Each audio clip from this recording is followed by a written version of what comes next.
আমরা অন্যের জীবনের সুন্দর দিকটাই দেখি, তার কষ্টগুলো দেখি না। যার বড় বাড়ি আছে তার হয়তো অন্য কোনো অভাব আছে, যার অনেক টাকা আছে তার হয়তো মানসিক শান্তি নেই। আবার যে মানুষটাকে দেখে মনে হয় তার জীবন খুব সুন্দর, সেও হয়তো নিজের ভেতর অনেক যুদ্ধ করছে। তাই অন্যের সঙ্গে নিজের জীবনকে তুলনা না করে নিজের সঙ্গে নিজেকে তুলনা করা উচিত।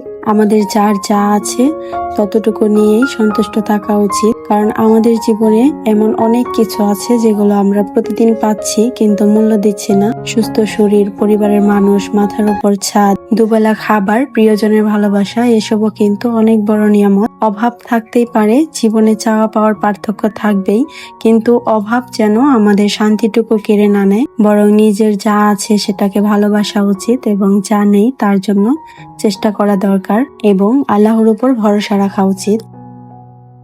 আসসালামু আলাইকুম, সবাই কেমন আছেন?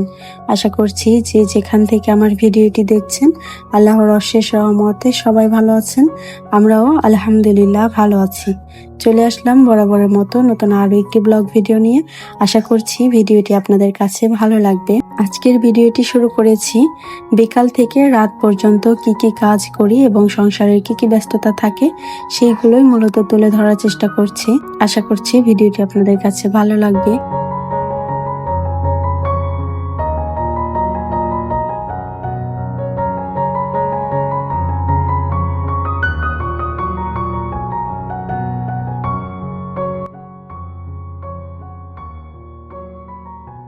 আজকের ব্লগটি শুরু করেছি বিকালের নাস্তার সময় থেকে। আইমানের বাবা অফিস থেকে চলে এসেছে, মাগরিবের আজান দিয়ে দিয়েছে, নামাজের পর ব্লগটি শুরু করেছি। এখন আমরা সবাই মিলে নাস্তা করবো, আইমানের বাবাকেও নাস্তা দিব। আর তার জন্য পেঁপে আর জাম্বুরা আনা হয়েছিল গতকালকে, সেগুলোই এখন একটু কেটে নিচ্ছি। ভাবলাম এখান থেকে ব্লগটি স্টার্ট করা যাক। আসলে আমি বিকাল থেকে রাতের এভাবে কোনো ব্লগ এর আগে করা হয়নি, তো এবার মনে হলো এই ধরনের একটা ব্লগ তৈরি করা যাক।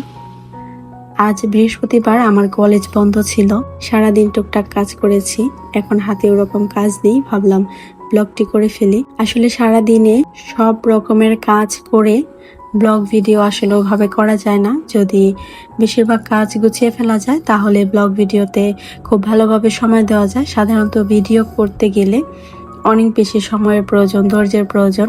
আমরা এমনিতে যেমন অফ ক্যামেরায় যে কোনো একটি কাজ খুব দ্রুত করে ফেলতে পারি, কিন্তু ভিডিও করতে গেলে কিন্তু সেই কাজটা অত দ্রুত হয় না। অনেক সময় দেখা যায় এক জায়গায় ভুল হয়, সেগুলো কেটে কেটে আবার করতে হয়। সবকিছু মিলিয়ে সৌন্দর্যের একটা ব্যাপার থাকে, সেই হিসাব করতে গিয়েও একটু সময় নিয়ে ধৈর্য নিয়ে ভিডিও করলে নিজের কাছেও যেমন ভালো লাগে তেমনি আপনাদের কাছেও ভালো লাগবে। তো ওই ভাবনা থেকে আসলে চেষ্টা করি আগে থেকে অন্যান্য কাজ গুছিয়ে তারপর ব্লগ স্টার্ট করার। তো আজও সেইভাবেই চেষ্টা করছি। এখানে আমি জাম্বুরাগুলো কেটে নিচ্ছি। এইভাবে জাম্বুরা কাটা আপনারা কারা কারা পারেন আমাকে চাইলে কমেন্ট করে জানাতে পারেন।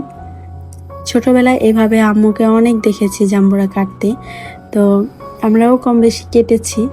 তবে আমার কাছে মনে হচ্ছে জাম্বুরাটা মনে হয় আরো একটু পাকা দরকার ছিল, একটু কম পেকেছে আর কি, শক্ত ছিল, যার কারণে চাকু দিয়ে কাটা সত্ত্বেও অনেক কষ্ট হয়েছে আর কি। ভিডিওতে দেখে ওইভাবে বোঝার উপায় নাই, যদি আমি না বলতাম। তবে একটু কষ্ট হয়েছে, তাই সত্যিটা বলেই ফেললাম। অন্যান্য দিন নাস্তা বানানোর জন্য কিন্তু এত সময় হাতে পাই না, খুব ঝটপট যে কোনো নাস্তাই তৈরি করি না কেন খুব অল্প সময়ের মধ্যেই তৈরি করতে হয়। তবে আজ যেহেতু ভিডিও করব, আমি ওইভাবেই আগে থেকে প্ল্যানিং করে অন্যান্য কাজ গুছিয়ে রেখেছি, যাতে ভিডিওর সময় তাড়াহুড়া না লাগে, সুন্দর করে ভিডিওগুলো করতে পারি।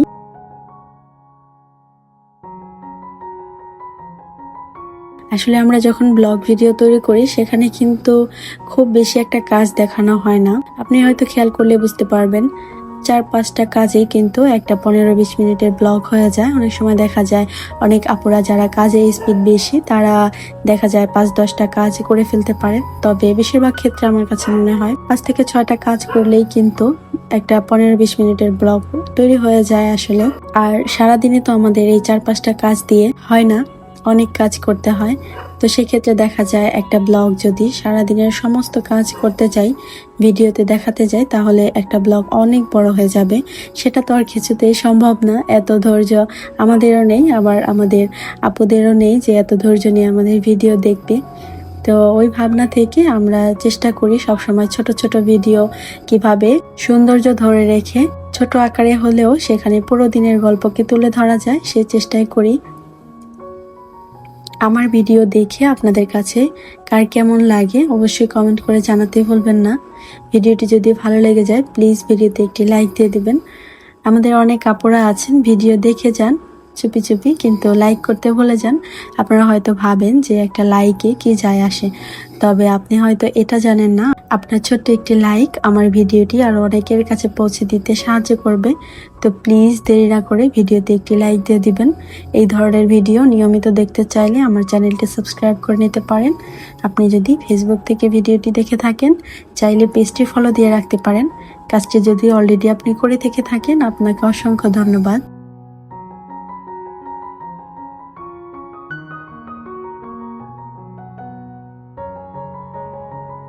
আইমান এখন জাগনা আছে, যেহেতু সন্ধ্যার পর এই সময়টা ওকে চেষ্টা করি ঘুম না পাড়াতে, কারণ এই সময়ে ঘুম আসলে দেখা যায় রাতে ঘুমাতে অনেক বেশি দেরি করে এবং ওর সাথে সাথে আমারও ঘুমের ব্যাপারটা একদম উলটপালট হয়ে যায়।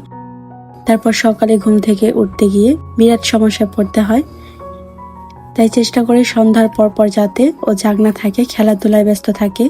এখন ওর বাবা অফিস থেকে এসেছে, বাবা ছেলে মিলে খেলাধুলায় ব্যস্ত আছে। এই ফাঁকে আমি আমার কাজগুলো গুছিয়ে নিচ্ছি। একদিকে যেমন নাস্তা তৈরি করছি, অন্যদিকে আবার রাতের রান্না বান্নারও প্রস্তুতি নিচ্ছি। আজ রাতে রান্না করব খিচুড়ি। বাইরে একটু বৃষ্টি বৃষ্টি ওয়েদার চলছে, আর বাইরে যখন বৃষ্টি বৃষ্টি ওয়েদার চলে সেই মুহূর্তে আমাদের মন কেমন যেন খিচুড়ি খিচুড়ি করতে থাকে।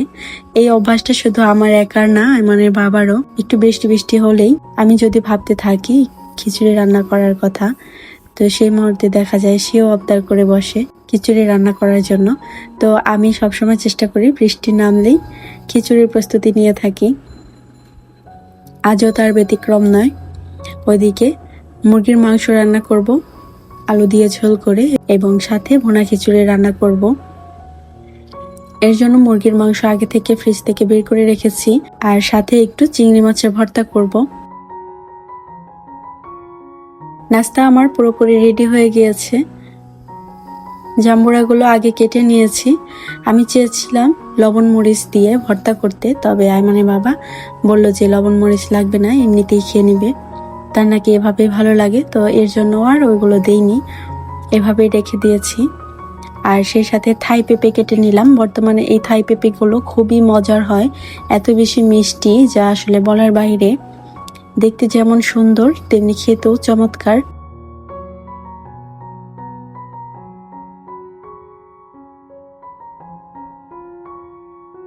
আমাদের সাথে আইমানও নাস্তা করে নিবে। এখান থেকে 1-2 পিস পেঁপে এবং একটু জাম্বুরা। ও আসলে ওর ইচ্ছা অনুযায়ী যতটুকু পছন্দ করবে ততটুকুই খাবে, বেশি জোর করব না, কারণ বাচ্চা মানুষ নিজের ইচ্ছার মধ্যে যতটুকু খায় অতটুকুই কাজে লাগে।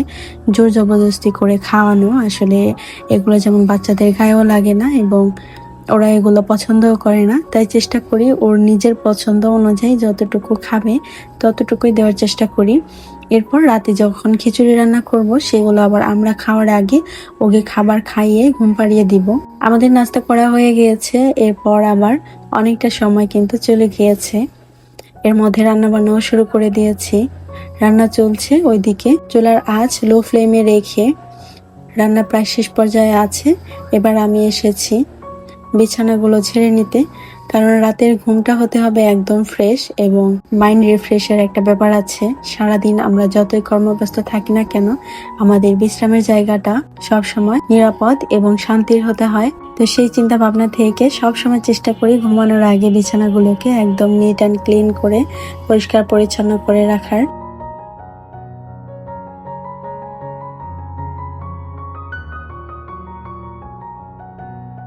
এর মধ্যে এশারের আজান দিয়ে দিয়েছে।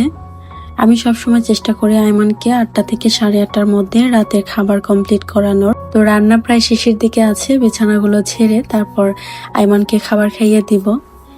এই সময়টাতে আইমানের বাবা আবার বাইরে চলে গিয়েছে, বাইরে একটু কাজ আছে, তো সে তার কাজে গিয়েছে। এই ফাঁকে আমি আমার কাজ করে নিয়েছি এবং আইমান আমার পিছে পিছে ঘুরঘুর করছে। আইমানকে খাবার খাইয়ে দেওয়ার পর এশারের আজান যেহেতু দিয়ে দিয়েছে, নামাজ পড়বো। তারপর টুকটাক কিছু ছোটখাটো কাজ যদি জমে থাকে সেগুলো করে আমরা খাবারের প্রস্তুতি নিব।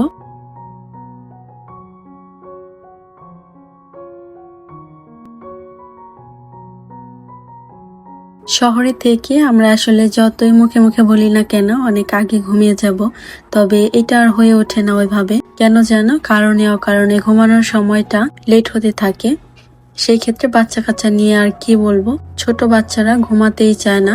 রাতের ঘুমটা যে এত উলট পালট হয়, তবুও চেষ্টা করে যাচ্ছি খুব তাড়াতাড়ি করে ঘুমিয়ে যাবার। গত কয়েকদিন যাবৎ আয়মানের ঘুমের ব্যাপারটা খুব উলট পালট হয়েছিল, তবে কিছুদিন ধরে একটু চেঞ্জ হয়েছে। সে এখন আগে আগে ঘুমিয়ে যায় এবং আমারও এর জন্য বেশ সুবিধা হয়। আমিও আগে ঘুমিয়ে যেতে পারি এবং সকালে আগে উঠতে পারি। আমি সবসময় চেষ্টা করি সকালবেলা উঠে আইমান ঘুমে থাকতে বেশিরভাগ কাজ করে নেওয়ার, কারণ ও যখন ঘুমে থেকে ওঠে এবং দেখে আমি তার পাশে নেই, সেই সময়টা সে খুব কষ্ট পায় এবং বিরক্ত হয় এবং কান্না করতে করতে আমার পিছে পিছে ছুটে। তো এর জন্য আমারও খুব খারাপ লাগে। আমি চেষ্টা করি আগে থেকে সব কাজ করে ও যখন ঘুম থেকে উঠবে তখন ওর সাথে একটু সময় কাটানোর। তো ওই চিন্তা ভাবনা থেকে ঘুমের ব্যাপারটা আমার নিজের এবং আইমানের এবং আমাদের সবার একটু আগে ঘুমিয়ে যাওয়ার চেষ্টা করি।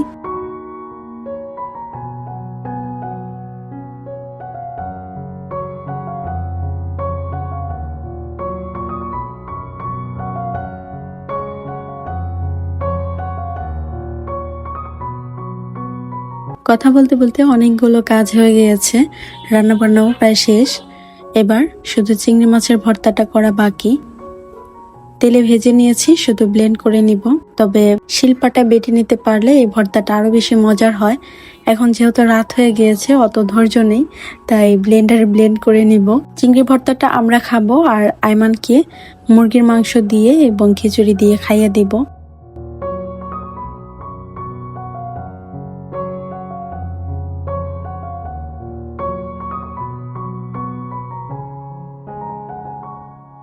রান্নার ভিডিওগুলো শেয়ার করতে পারিনি ঠিকই, তবে এর মধ্যে শুধু এই রান্নাগুলোই সীমাবদ্ধ ছিল না, এর মাঝে আরো অন্যান্য রান্নাবান্নাও করে নিয়েছি। কাল যেহেতু শুক্রবার, ঘরের অনেক কাজ পড়ে আছে যেগুলো করতে হবে। ক্লিনিং এর বেশ কিছু কাজ জমে গিয়েছে। আমি গত কয়েকদিন যাবৎ অসুস্থ থাকার কারণে সেই কাজগুলো করা হচ্ছিল না, অনেক বেশি দেরি হয়ে যাচ্ছিল। তাই চিন্তা করেছি কাল শুক্রবারে ইনশাল্লাহ ওই কাজগুলো ধরবো। তার জন্য 2 রকমের তরকারি রান্না করে রেখেছি, সেগুলো রান্না করতেও সময় লেগেছে। তো এই রান্নাগুলো ঝটপট করে নিয়েছি, একটার পর একটা করেছি, তো ওইভাবে আর ভিডিও করার সুযোগ হয়নি। তাই ভাবলাম লাস্ট ফিনিশিং গুলো একটু দেখিয়ে নিই। আর শুক্রবার দিন ঘর গোছানোর বিভিন্ন কাজ করব, তার মধ্যে ফ্যান পরিষ্কার করতে হবে। ফ্যানগুলোতে অনেক বেশি ধুলাবালি জমে গেলে বাতাস ওইভাবে ঠিকঠাক দেয় না। আর এখন যেহেতু গরম পড়ে অনেক বেশি, তো ফ্যানের বাতাস ঠিকঠাক না লাগলে অনেক বেশি গরমের মাত্রা মনে হয় কি আরো বেড়ে যায়। তো কাল প্রথম কাজই হচ্ছে সবগুলো ফ্যান একদম পরিষ্কার চকচকে ঝকঝকে করে নিব। তারপর আরো অন্যান্য কাজ আছে, এর জন্য আগে থেকে 2 রকমের তরকারি রান্না করে রাখলাম।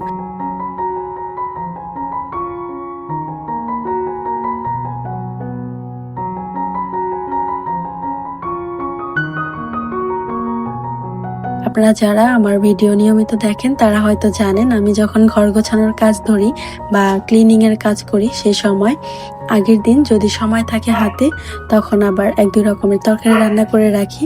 তারপর শুধু কাজ শেষ হয়ে গেলে খাবারের সময় একটু ভাত রান্না করে যাতে খেয়ে নিতে পারি।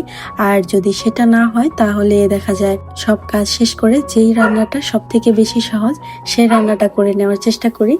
আমার রেগুলার ভিউয়ার্স যারা আছেন তারা হয়তো খুব ভালো করে জানেন এই বিষয়টি। তো আপনারাও চাইলে এইভাবে টেকনিক খাটিয়ে ঘরের কাজগুলো করে নিতে পারেন। একদিকে যেমন আপনাদের ঘরের কাজেও সম্পন্ন হবে, অন্যদিকে খাওয়া দাওয়ারও কোনো কষ্ট হবে না। আগে থেকে টেকনিক খাটিয়ে কাজ করলে কাজটাও যেমন সহজ হয়, তেমনি তাড়াতাড়ি সম্পন্ন করাও যায়।